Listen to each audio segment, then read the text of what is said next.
What's good, everybody? Today's video is going to be a little bit different. I want to talk to you guys about this whole concept of unauthorized or fake sneakers. About a month ago, I was talking to a friend of mine who's not a big sneakerhead by any means, but he does appreciate certain pairs. We started this whole discussion about whether it's okay for people to purchase and rock unauthorized or fake kicks, which led me down a rabbit hole to dig deeper and learn a bit more about these unauthorized or non-retail pairs. I was curious to know, how close are these UA pairs compared to the actual legitimate retail pairs, and what exactly are the distinguishable differences? So I decided to pick up one of these UA pairs, and the first pair that came to mind to compare to were the Chicago Air Jordan 1 Off-White. So this pair was from the 306 Young Jordan store here in downtown Toronto, and if I told you back then that I knew this pair would be reselling for 5,000, 6,000, 7,000 plus Canadian dollars today, I'd simply be a huge liar. With super hyped pairs like this, where the resale price on this sneaker is just simply way too high and almost impossible for most people to pick up, how close do these unauthorized or fake pairs stack up against the real deal? So I bit the bullet, picked up a UA pair, and here I am to give you guys an in-depth comparison between the two. So first things first, let's take a look at the overall shape. So we have the retail pair on the right and the UA pair on the left. And as you can see, the shape on the retail pair is a bit higher, and this is really evident in the bottom red section of the back heel. It's higher and has much more of a squared off look to it, along with the height of the mid panel and the height of the swoosh.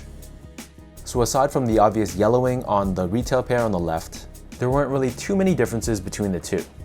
To the touch, they both pretty much felt the same, and really it was just the color tone of the fabric that set them apart. In terms of the leather wrapping around the sides of the toe box, so the retail pair on the left of the screen had the slightest difference in terms of the hue of the red, and the dual black stitch lines were ever so slightly closer together on the retail pair.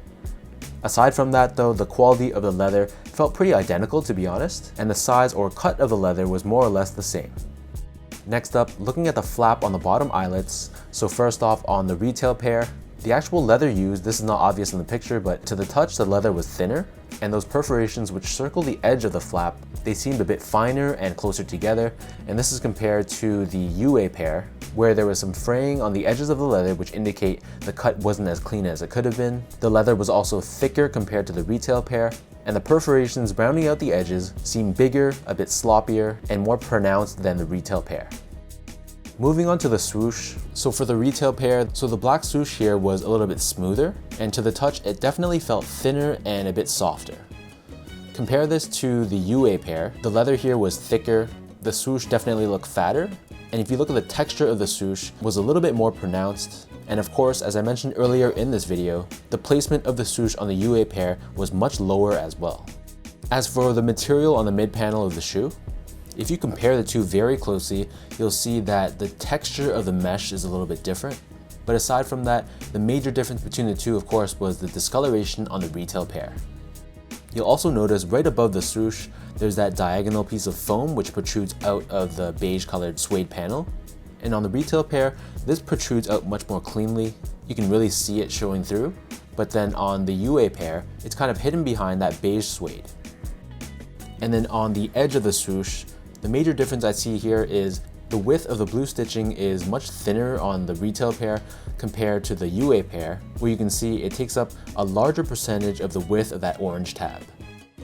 Next up, moving on to the flap on the upper of the shoe. So again, this is something you can't really see through the video, but the red leather they used on the UA pair felt slightly thicker than the leather used on the retail pair. In addition to that, the Air Jordan Wings logo, while they both kind of look identical at first glance, on the UA pair, they have a bit more of a glossy finish to it compared to the retail pair, where it looks much more matte in comparison. On the back heels, so both the white leather and the beige colored suede, to be honest with you, they were pretty identical, and even to the touch, I really couldn't feel a significant difference between the two. However, that heel counter on the very bottom, done in red, the retail pair on the right of your screen had a bit more of that obvious sort of crosshatch pattern compared to the UA pair on the left of the screen, where this pattern was a bit more faint and not as obvious. Moving next to the ankle collar area of the shoe, so this is surrounded by this foam which is covered in this black nylon, and really this area of the shoe, both the thickness of the foam and the materials used, they felt pretty identical. The biggest difference between the two though is how they finished off the edge. So for the retail pair on the right of your screen, you can sort of see how it's pinched inwards and then it sort of just protrudes out of the top. Whereas on the UA pair on the left, the foam sort of just is exposed at more of an angle that's parallel with the actual heel of the shoe. Next up, on the medial side of the sneaker, so first off with the retail pair, the leather used on this pair definitely felt a bit softer, and you can see that through the textures of the leather and the natural creasing of the leather as well. The text is also different, specifically the size of the font, and more closely if you look at the spacing of the font, it's a bit more compact on the retail pair, whereas on the UA pair, the words are a bit more spread out and there's some more obvious gaps between the letters themselves. If we look at the red leather that covers the eyelets of the shoe, you see how on the UA pair, the zigzag sort of just ends at the very top, whereas on the retail pair, that top point slopes inwards and then curves onto the top of the shoe, which was another small difference that I noticed. In terms of the interior side of the flap, so as I mentioned earlier in this video, the leather that they used on the retail pair was a bit thinner, and this interior side of the leather wasn't as fuzzy either on the retail pair. When you compare that to the UA pair, again, this leather was a bit thicker and cut, and you notice how on the UA pair, the finish of this back end of the leather isn't as clean and has much more of that fuzzy look to it. Moving on to the bottom of the shoe, so generally speaking, the outsoles of both pairs are fairly consistent, but the color tones of the outsoles are probably the biggest difference between the two. So I'll zoom into the Nike logos in the middle of the shoe for you, with this one being the UA pair, and then this one being the retail pair. That pattern behind the Nike logo is slightly different between the two, but again, it wasn't that big of a difference. And then here, zooming into the stars on the edge of the toe box, again, very, very similar between the two. With respect to the tongues, so again, the biggest difference between the two that I saw was the discoloration. So for the retail pair, which is on the right of your screen, it started to yellow, whereas if you compare that to the UA pair on the left, it's much more of a cleaner white look to it. In addition, the tongue on the UA pair was a bit shorter, so you can see the obvious height difference between the two, so as a result, the tag placement on the UA pair is also lower as well. You'll also see how the edge of the tongue is stitched much more closer to the edge on the retail pair on the right, whereas on the UA pair on the left, that stitching doesn't hug the edge of the tongue as closely, so as a result, you have a lot more of that foam material protruding out.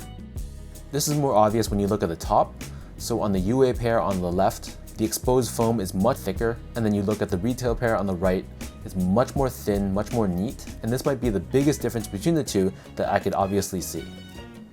Here's a shot of the back of the tongues, so again, the retail pair on the right has that slight yellow discoloration, and then the foam edge is thinner and much more neat, compared to the UA pair on the left.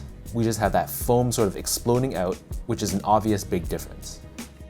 As we look at the insoles, so here we have the UA insole. So we have that same triangular pattern on the forefoot, but then the biggest difference was found on the heel. So both that 10 branding and the off-white logo, the blacks weren't quite as black and the whites weren't quite as white. So if I compare this to the retail pair, the contrast is much greater, and even the placement of the word the 10 is much more centered and aligned. The actual texture of the insole itself is also different. So on the UA pair, we have these very small, almost horizontal lines, whereas on the retail pair, the texture here almost resembles like mini perforations or dots, as opposed to the horizontal lines found on the other pair. Next up, we'll take a look at the inner tag of the shoe. So here we have the retail pair, which was a US 10.5. So here's a look at what it's supposed to look like. And then we compare that to the UA pair. The most obvious difference I can see is the space on top of the Jumpman. It's much greater, so there's a ton of blank space up above. And then whatever method they use to adhere this tag onto the shoe, on the retail pair it's a bit more translucent, so you can kind of see it's a bit of a darker gray on the outer edges. Whereas on the UA pair, that outer border is much more white, and it doesn't show off that black layer underneath it as obviously. So here's a look at the zip ties between the two. So on the left, we have the retail pair, and on the right, we have the UA pair. So again, the biggest difference here is the tone of the red that they used, and also the font that they used on the retail pair. It was slightly more fine compared to the dots that form the font used on the UA zip tie. So really, those are the biggest differences I found between the retail version of the Chicago Off-White 1 with the UA version. This being my first-hand experience with an unauthorized pair, it was legitimately a bit shocking to see how close the two actually resembled each other.